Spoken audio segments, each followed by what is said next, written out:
My name is Cassia Renfield, and I'm 34 years old. The waiter's smile cracked at the edges like porcelain left in winter. Behind him, chandeliers made constellations out of crystal, and every surface showed me to myself in soft, expensive reflections, still, composed, and very, very alone. The city's most coveted restaurant hummed with other people's celebrations, while the hour hand carved another ring around my patience. 2 hours, 2 glasses of still water, no lemon, 2 different waiters asking if I wanted to order while I waited for my guest. Adrian had been late before, not like this, not on my birthday. I watched the maitre d' float toward the entrance when the big doors opened, watched his expression rearrange, and understood why even before I turned. Adrian Wolfe walked in, holding hands with Isabella Crane. He didn't look ashamed. That was the strangest, most clarifying part. No hurry in his step, no apology in his posture. The room quieted the way a tide pulls its breath. Isabella tipped her chin, the cool varnish of someone who thinks the room is a mirror and she's the only one in it. They stopped at my table. Adrian didn't say my name.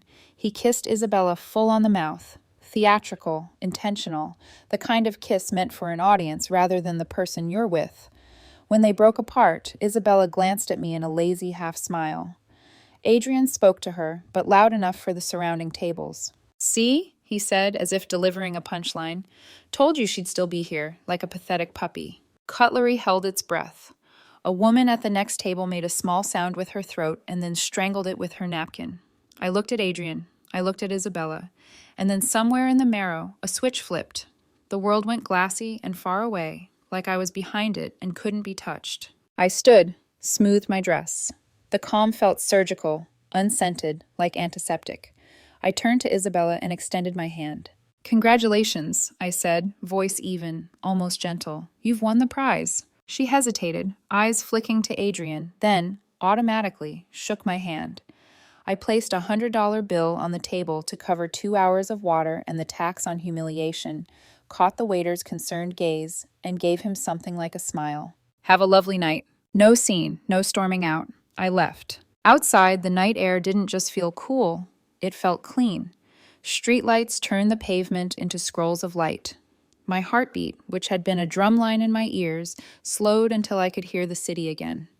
I walked home with the kind of pace you use when you finally remembered where you live. In my apartment, quiet, curated, mine, I went straight to the spare bedroom. It had become Isabella's closet by osmosis. Racks of dresses that smelled like expensive flowers, heels aligned like soldiers, handbags parked like small sleeping animals. I didn't reach for suitcases. I reached for black garbage bags. A dress came off a hanger with the soft hiss of silk confessing. I folded nothing. I sorted nothing. I performed a cleanup. Coats, jeans, shoes tipped from their rack with a clatter that sounded almost cathartic.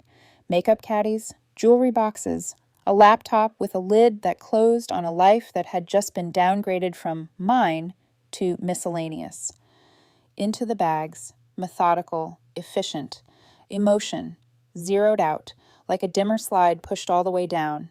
12 bags later, the hallway looked like a punctuation mark at the end of a sentence I had finally finished writing. I stacked a smaller bag on top with framed photos, trinkets, a stack of books with romantic titles that couldn't survive the irony. Then I called a 24-hour locksmith. He arrived with the weary kindness of someone who witnesses endings for a living. 2 locks changed, front door and service entrance. Metal turned, bolts thudded into new grooves, the apartment clicked into a new reality. I paid him in cash.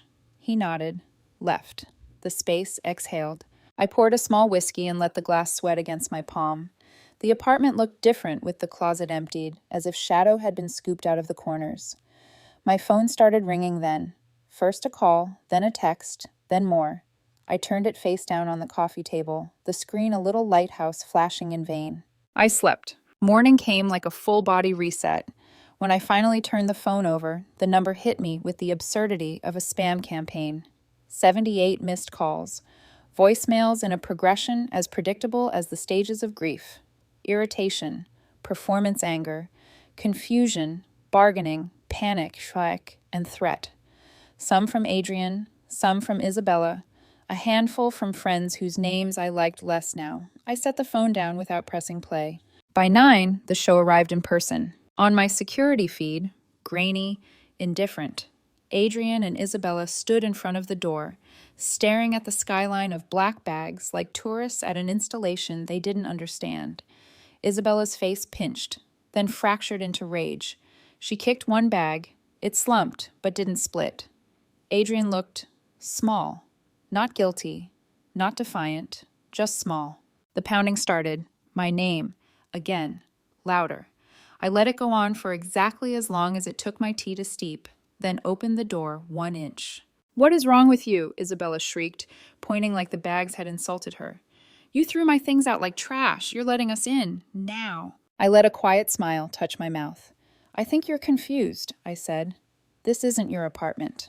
Blankness. Then the flicker of a terrible understanding trying to switch on. "My name is on the lease," she snapped. "No," I said. "You've never seen a lease. You've never signed one, and you've never paid a dime of rent." Color drained like someone had pulled a stopper in her throat. Adrian's eyes went to the peephole, to the hallway camera, anywhere but me. "This is my apartment," I continued, voice soft enough to make her lean in, firm enough to hold the floor. "In fact, it's my building. I own it. All of it." Silence. The kind that lands heavy and flat. I reached back to the console table and lifted a folder. The deed inside wore my name and the name of a tidy holding company. I held it where she could read without letting her touch it. Watching comprehension rearrange a face is like watching weather move. Inevitable, impersonal. "The pathetic puppy you mocked last night?" I said. "She's also your landlord, or was. Your informal arrangement ends now." Adrian took a step back, like the air had suddenly gotten thinner. Isabella's mouth opened and closed. A fish on a dock trying to make a case. "You can't do this," she whispered, eyes wet. "That sounds like a personal problem," I said, and meant it without cruelty. I glanced at Adrian. "Maybe Adrian can help. You two seemed close." He flinched like the word hit a bruise. "You have 10 minutes to remove your trash from my hallway," I finished, "before security handles it." I closed the door, turned the new deadbolt. On my screen, Isabella folded onto the bags, dissolving in a sob that looked more like rage than grief. Adrian hovered, then, cowardice dressed as self-preservation, muttered something and retreated toward the elevator. I let the kettle sing again. The apartment held itself steady. There are moments you don't realize you've been rehearsing for until you're inside them, and everything fits. Outside, the corridor went quiet. Inside, I started making a list. Not of what I'd lost, but of what I wouldn't carry anymore. The list was blissfully short. The first messages from friends came in like concerned doves. The next ones were birds of prey. "Hey, Cass, Isabella says you snapped. Adrian told us you threw her out in the middle of the night. Are you okay? He said he tried to break up gently, and you lost it." I didn't argue. I didn't footnote the truth or draft a manifesto. I sent one sentence to 3 people whose opinions functioned as a switchboard for everyone else. For my birthday, Adrian arrived with Isabella, kissed her in front of me, and called me a pathetic puppy. I ended the relationship and ended her free stay in the building I own. Facts walk without panting. Within an hour, 2 of those friends, who had been at the restaurant, replied with staccato shock, "We saw." "I can't believe he did that." "I'm so sorry."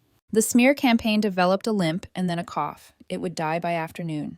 I made oatmeal, answered 2 work emails. The numbness had softened into that pleasant ache after a bruise stops swelling. You can touch your own skin again. When my bank's fraud alert popped up, the ache flickered. 5,240 hours since 61. Designer handbags declined. Supplementary card ending in 4192. I'd forgotten the card existed. She hadn't.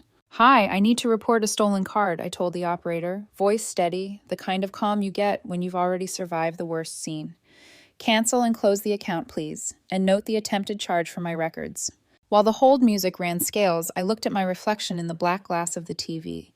No smudged mascara, no swollen eyes, just a woman who had finally remembered her own center of gravity. The operator returned, efficient and kind. The card died. I thanked her, hung up, and added "audit all auto pays" to a sticky note. The domestic acts of reclaiming are small and deeply holy. By midday, the hallway was bare. No bags, no sobbing. The building itself felt like it had rolled its shoulders. I did a slow lap through my apartment the way you tour a gallery you forgot you own. The spare room breathed easier. Closets exhaled. Air moved differently. The phone rang. A number I didn't recognize, local. I answered. A woman's voice hit me like chipped glass. "How could you do this to my son?" She didn't offer a name. She didn't need to. Blood recognizes blood by the temperature of its outrage. "Throwing a young woman onto the street? Are you proud? Adrian was trying to have a conversation, and you turned it into a spectacle." "Ma'am," I said, not unkindly.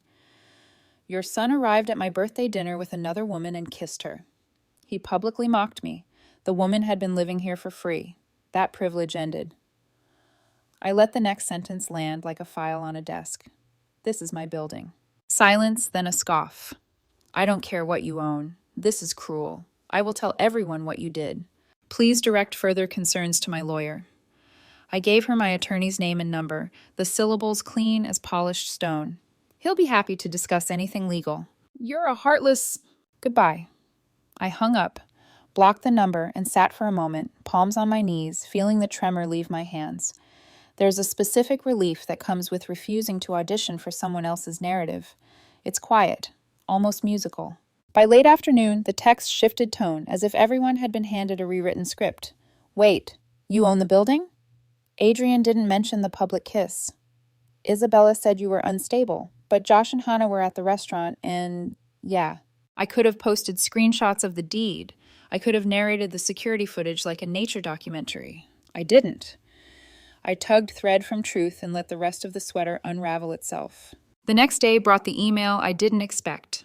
Subject line, "I'm sorry." From Isabella Crane. I hovered, breathed, clicked. "Cassia, I owe you an apology. Adrian told me you were a controlling, emotionally abusive ex who wouldn't let go. He said the dinner was his way of ending things publicly so he'd be safe and you'd accept it. I believed him. Yesterday at your door, I understood.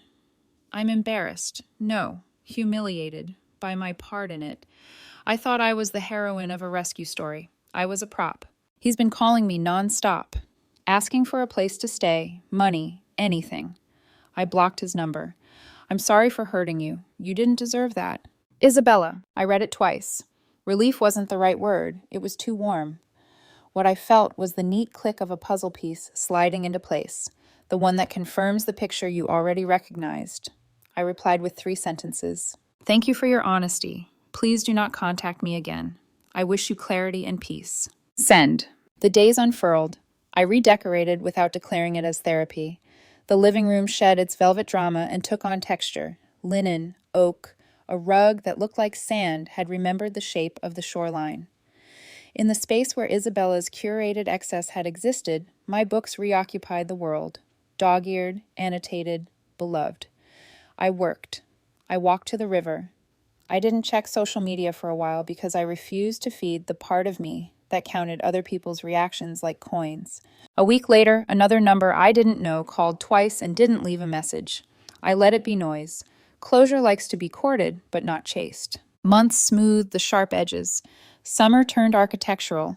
Heat stacked on heat, scaffolding the city in glare. One evening, my friends suggested a bar downtown, the kind with ice that clinks like jewelry. I went because I wanted to prove to my nervous system that rooms still belonged to me. We were halfway through a round when I saw her. Isabella, in a sleek black apron, balancing a tray with professional grace.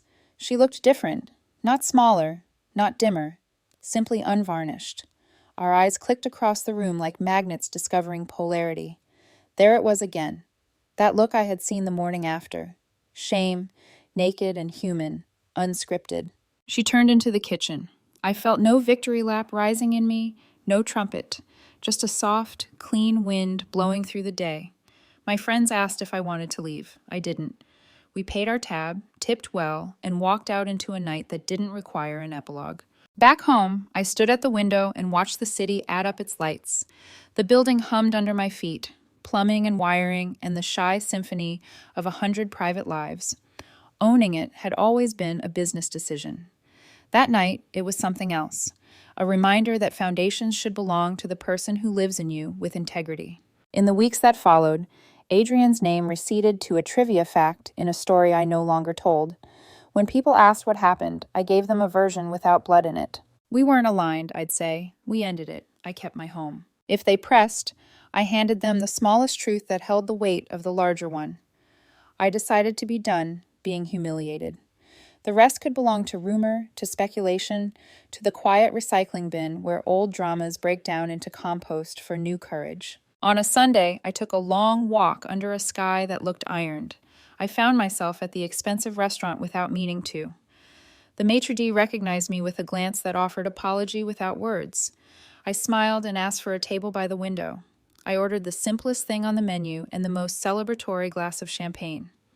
When the flute was set down, bubbles climbing like a small, joyful staircase, I lifted it and spoke aloud to no one and to everyone. To leaving with dignity, I said. To never waiting for cruelty to teach me what I already know. The toast didn't taste like defiance. It tasted like ownership. Of the apartment, yes. Of the building, yes. But especially of the quiet inside my chest, where a woman sat comfortably in her own chair, at her own table, in her own life. Outside, the city leaned into evening. Inside, the check arrived. I paid it with a card that had only my name on it. I walked home. My keys, new keys, were cool in my palm. The lock turned. The door opened.